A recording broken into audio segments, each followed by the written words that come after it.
வணக்கம் நண்பர்களே. நடிகர் விஜய் தன்னுடைய கட்சியினுடைய 3வது ஆண்டு தொடக்க விழாவில் ஒரு நீண்ட உரை நிகழ்த்தினார்.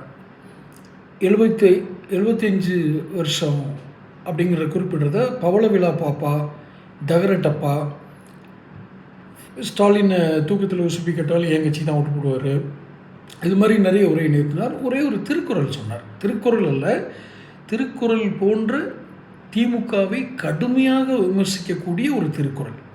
அதை நான் சொல்ல விரும்பலைன்னா அது எனக்கு ஞாபகம் இல்லை, அந்த மாதிரி ஞாபகம் வச்சுக்கிற மாதிரி ஒன்றும் ஒரு சொல்லலை.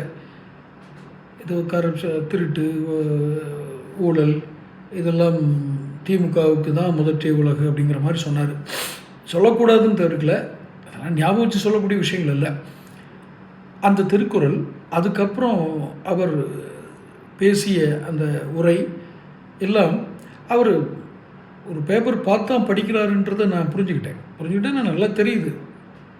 ஆனால் எழுதி கொடுத்தது யார் என்பதையும் அவர் சொல்லியிருக்கணும், நன்றின்னு சொல்லியிருக்கணும். அதாவது எனக்கு இன்னார் எழுதி கொடுத்து தான் நான் வாசிக்கிறேன்னு யாரும் சொல்ல வேணாம், அந்த மாதிரி நான் முட்டாள்தனமாக சொல்லலை. குறைந்தபட்சம் அந்த நபருக்கு வேறு விதமாக நன்றியை சொல்லியிருக்க வேண்டும்.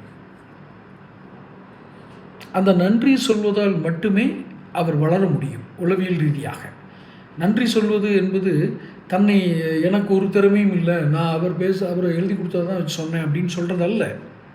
அதுக்காக நன்றி சொல்லலை. நன்றி சொல்வது என்பது உயர்ந்த பண்பு.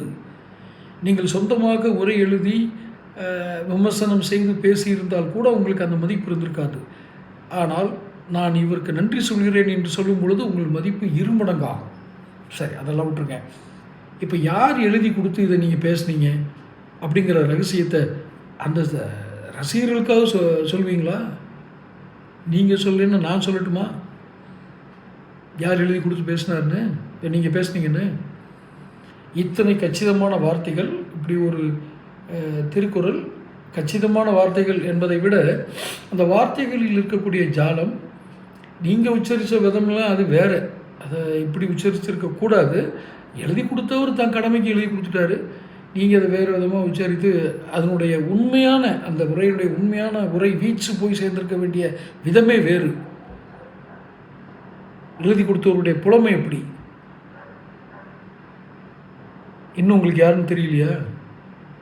அவர் கட்சியில் பாவம் போய் சேர்ந்த நாஞ்சில் சம்பத்து தான், அவர் தான் எழுதி கொடுத்துருக்காரு. இல்லை ஜான் ஒரகசாமி எழுதி கொடுத்தாருன்னு அவர் சொல்லட்டும், விஜய் சொல்லட்டும், இல்லை உண்மையாகவே சொல்லட்டும். எனக்கு தெரிஞ்ச ஒரு நாஞ்சில் சம்பத்தை எழுதி கொடுத்துருக்கோம். திறந்து பேசுவோம். சேனல் சப்ஸ்கிரைப் பண்ணி